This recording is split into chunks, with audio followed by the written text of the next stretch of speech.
Hi guys, I'm Karthik, anxiety and depression specialist. Today, I'm going to tell you a very special case. Guy was suffering with anxiety, and his unique symptom was he was unable to hold a pen in public. Whenever he needs to keep a signature, whenever he needs to write anything, uh, it was not possible for him.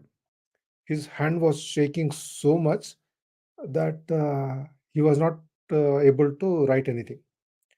He started from a very poor background. He always wanted to study, but for some childhood trauma, he was unable to study. So he became successful in business from very worker level to he became a business owner, and now his turnover is per annum 20 crores. But the thing is, he is unable to keep signature in the public. Whenever they call him, he comes there, but he is unable to keep the signature. So slowly, people were unable to believe that he cannot keep signature or anything. So most of the times, people were thinking, why can't he keep a signature? Is he wantedly doing it or not? The important factor is uh, rest of the times he'll be fine. He'll be feeling good. Uh, all the decisions he takes are so great. But whenever it comes to holding a pen, immediately his hand starts shaking. And his only thing that he did not accomplish in his life is that he was unable to study. So his aim was to write something in English or in Telugu and keep signature in the public. That is just very basic aim he was having.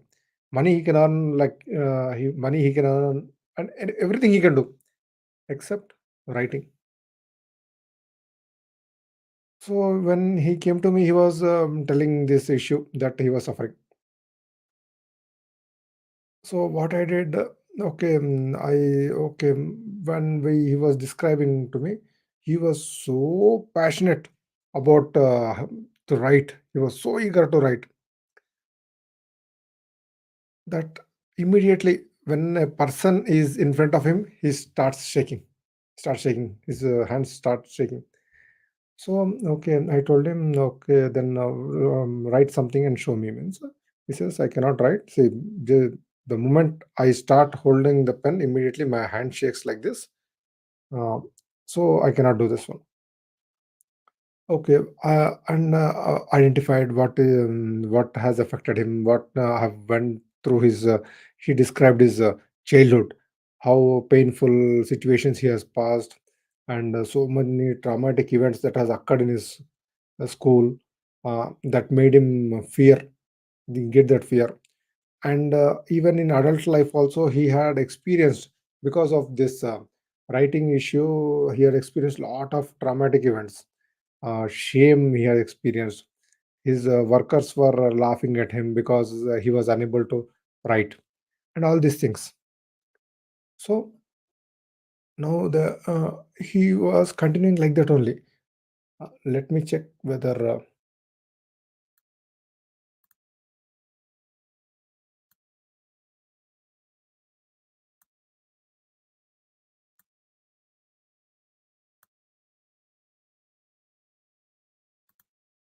great. So whenever these things are happening, he was feeling so sad, so depressed because of inability to write. And when he came to me, and we started discussing about each and every issue that he has faced from his childhood. So I identified the trigger points. and he was so passionate in writing. I want to write. I want the already he was having anxiety about writing. Now added to that, he had kept a goal that I need to write, and that made even more pressure for him. Because of that pressure, now again, furthermore, anxiety, furthermore pain. So I removed what the root cause that was affecting him. To understand a root cause, we need to understand his issue very clearly in a perspective, in objective perspective, uh, and identify the once I identified the root cause, once I removed the root cause, then slowly to the present situation. Present situation was that his intense desire to get that one. Actually, that desire was so hard for him that that is what making him get anxiety. That is another key point was there. So I explained him how his anxiety was affecting him because of this is too much desire. Once he disregarded that desire to get this thing done, this is the most important thing. So this is a secondary thing. This is a fun activity like that. Once we changed the belief system to fun activity, now he was able to hold the pen without shaking. He was able to keep the signature, and I had given him a white marker pen, and he started writing on the board. His handwriting was so good. His signature so neat. He was writing. I told him, "Arey, your handwriting is so good. You said that you cannot write." I practice it daily. Regularly, I practice on my handwriting. I wanted to write, but in public, I was unable to write. Now, in front of me only, he had written the almost full of the board with his writing, and he wrote so many things. It is gone. 20 years of pain, shame, trauma is gone just because we were able to identify the root cause. Root cause, people think, okay, this could be the root cause.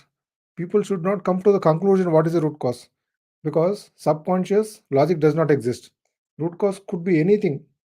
So it is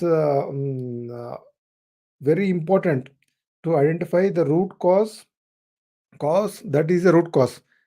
People think that okay, this could be root cause. Okay, childhood trauma is the root cause. No, childhood trauma. What has affected it? What he has believed that has made that belief so strong that he was unable to function normally. So that is the root cause that was affecting him. All that 20 years of anxiety gone in just 2 sessions. He was so excited. He was feeling so excited that he was telling, "From now onwards, I'm going to write. I'm going to do this thing. I'm going to do." Then I said that, but if you write in some spelling mistakes will come. I don't care. Earlier, he was so painfully shy that he uh, he's away from pen. He never keeps a pen with him. So now he proudly keeps a pen in his pocket, and he's feeling so excited. And so many contracts where they said that our company all everything is digital, we do it by email. Whenever they say that, he just can't go. When he sends his lower staff there, they say that okay, the owner has to come to close this deal because this deal is a big to our company. So when he goes, before going there only, he'll be thinking, okay, the moment I enter the office, I need to sign the security. If I cannot sign there, the security will be start laughing at me. And if they agree and they say, okay, you have to sign this agreement that from now onwards we will take your contract with you. Then also, what happens? He cannot sign. So in life, what you need to do is you should not keep pressure for some things. Okay, like if you are having a promotion, this promotion, okay, promotion comes, that is fine, or else also that is also fine. Like that attitude should be there. Once you start keeping pressure, the anxiety in you increases more and more. So the more the anxiety increases, the more stressful you become. So the most important thing in our life is we have to be calm in pressure situations. That itself makes us from successful to unsuccessful person. So if a person is unsuccessful despite having the talent, means that person was unable to maintain the calmness in a pressure situation. Successful person means that person will be, no matter the situation, he'll be maintaining that calmness in every situation. So small thing, just writing has affected him so much, where so many contracts lost, so many relationships lost because of that. Another thing is spotlight effect. We all will be thinking that people are watching us, people are observing us. uh, this is called spotlight effect. Whenever we go out, we think that everyone are observing, everyone are thinking about us. Even if they are not there, they are thinking about us. They are thinking that something about us. But in fact, if a person is in front of you, if a person is in front of you, he'll say, "Oh, hi, how are you? How is your work going on?" That's it. The moment the person turns like this from his universe, you are gone. You don't even exist. This so and so person does not exist. You do not exist in his universe. But what we do is we think that that person is thinking about us. What that person would think about us. If we take this action, what that person will think. That person does not even know that you exist. Again, when you come, he will in front of you. If he is in front of you, "Oh, hi, how are you? Everything is fine. How is your work going on?" That's it. Only a mother cares about her child. Uh, a mother who has just given a birth to a child, for just for 1 month, the mother's attention would be on the child. About 85% of the time, her attention would be on the child. Rest of the time, she will be thinking about herself. But the moment the child's age grows from 1 month to 3 months, immediately 95% of the time she will be thinking about herself, what to eat, what to cook, and all those things.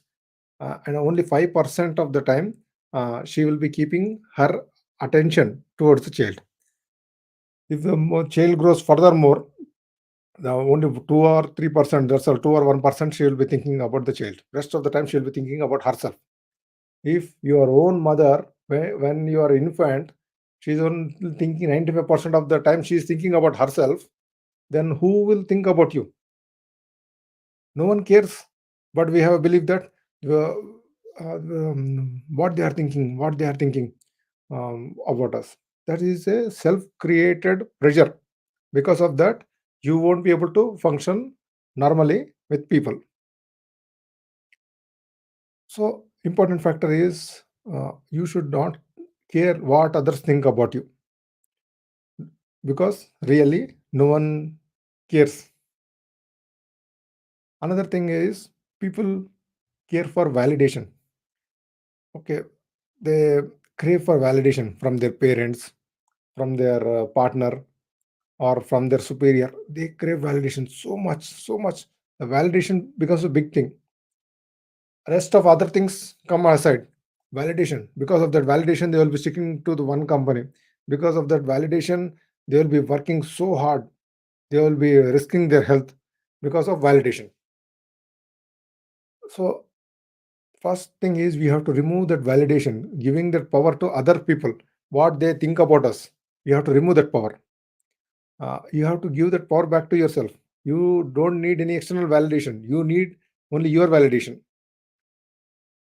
So you have to, from now onwards, just don't care what others give validation. Whether okay, people are meeting you, people are talking with you. Oh, then only I'll be validated. People are respecting me. Then don't care. If they give respect, that's fine. If they don't give respect, also that's fine.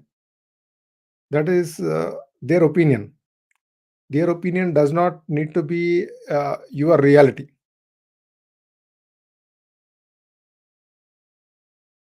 So one more thing is, uh, whenever a stressful activity is coming again and again, you have to identify that stressful activity, and a negative thought is coming in your mind and it is lingering in your mind, that is a very dangerous thing.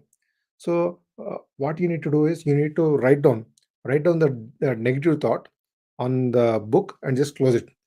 Just let it be there. Whenever you want it, you can open that book and read about that thought. Don't let it be in your mind. uh, Even before sleep, if any negative thought is coming, what you do, just open a book, write in that book and close that book and keep that book aside, and you don't need to think about it. Let it be there in that book. If you require, you can open that book.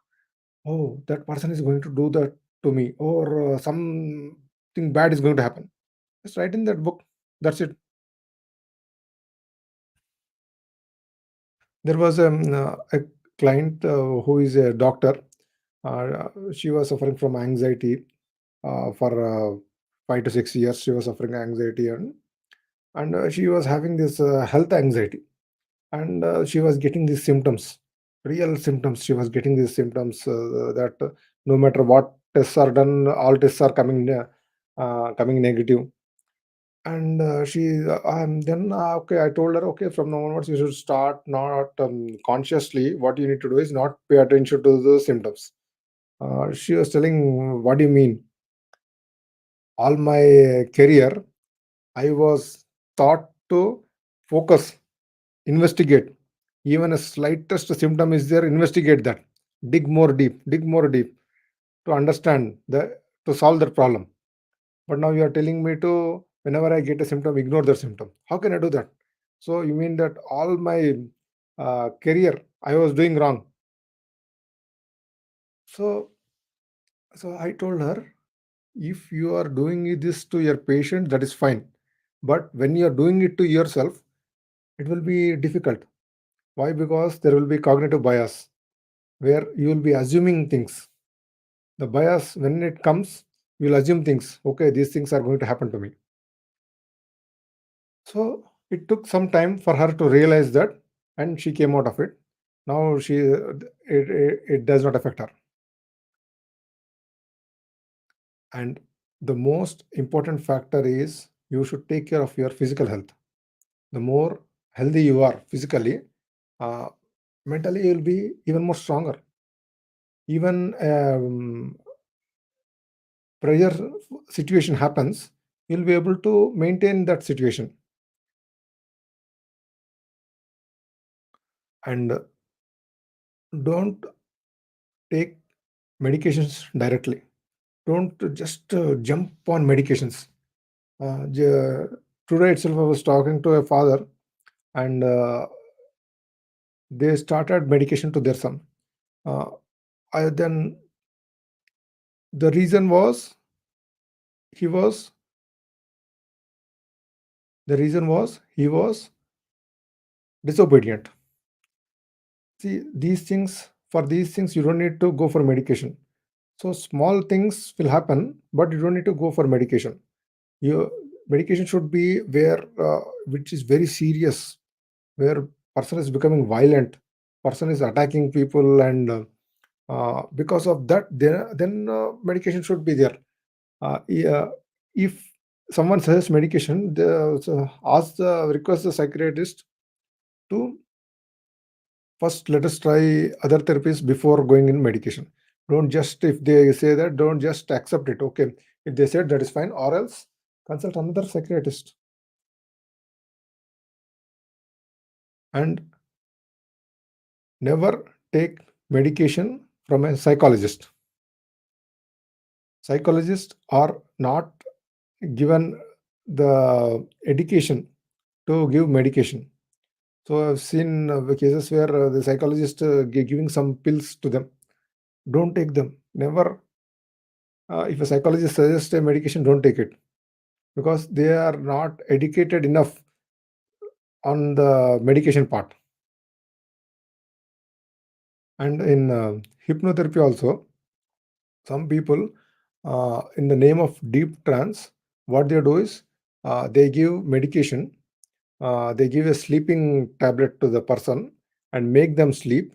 and tell them that, okay, while you are sleeping, I have done the therapy. That is all false. If consciously the person was is not able to hear what is happening, it is not going to affect directly to the subconscious mind. The conscious mind should be active enough to allow these messages in the subconscious mind. If the person is dead sleep, especially with medication, medication is not a natural sleep. It is a artificially a chemical induced sleep, where the suggestions won't work.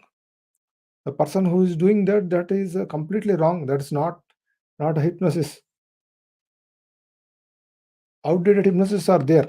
It takes some time, but which is better than this person giving medicine, making the person sleep and telling that, I have done therapy on you. So the important factor is, uh, you should be asking questions.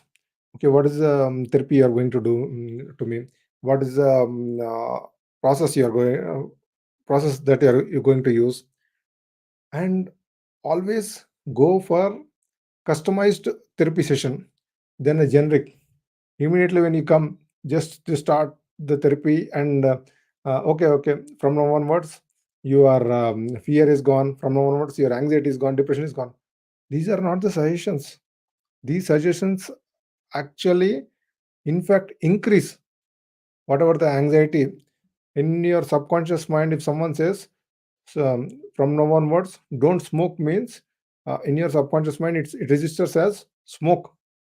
Don't think cannot be understood by subconscious. Whatever you are emphasizing, it is going to bring more of that. Same way, like, don't think about a monkey, how a monkey looks, how a monkey's face is, how it shouts. Don't think how its tail looks. Don't think. What are you thinking? Monkey. Same way, when you say that I don't want to smoke, what is the message you are giving to your subconscious mind is smoke. So if someone is giving same, okay, if you are having this anxiety problem, from now onwards, anxiety is decreasing, anxiety will not come. These suggestions are negative. You have to be careful. That's why if someone is keeping some hypnosis on YouTube, don't just listen to it. First, understand whether these suggestions will affect in negative way. Why? Because some people, for learning sake, they will keep these suggestions. It might be working fine for one person, but one person it might not be working fine. Why? Because cultural difference also matters. Always, the person who should be able to understand what is their according to their culture. If you tell, okay, God has come in my dreams in India, uh, the people say you are a very lucky fellow, you are getting those dreams and all these things. But the same thing, when you go and tell in Western countries, they are going to say, you are, I think so, you should be get diagnosed for schizophrenia. So you should the cultural importance, the how you have grown up, all these things are very important. So that's why a therapy from US will not work on Indian. Why? Because that therapy is designed according to culturally to their culture, but Indian culture is different. So cultural background should also be important. You have to be able to understand, okay, their culture and this culture, and you should be able to mix it properly enough so that uh, it should be effective. If the person is since childhood till his college is in India, and again his entire career is in USA, then only one thing will not work for him effectively. So the therapy should be mixed accordingly from that place to this place. So you should be always, first thing is, stop fearing for small things and irrational things. Why? Because 95% of the things that you think that are going to happen to you are never going to happen to you. Only 5% will happen, but those 5% also will happen in a way not as drastic as what you have thought. So ask, uh, stop thinking this negativity. Consciously try, or else subconsciously go for a therapy and may come out of it. All right, guys. Um, if you have not subscribed, subscribe, or else you are not going to see my videos. Thank you.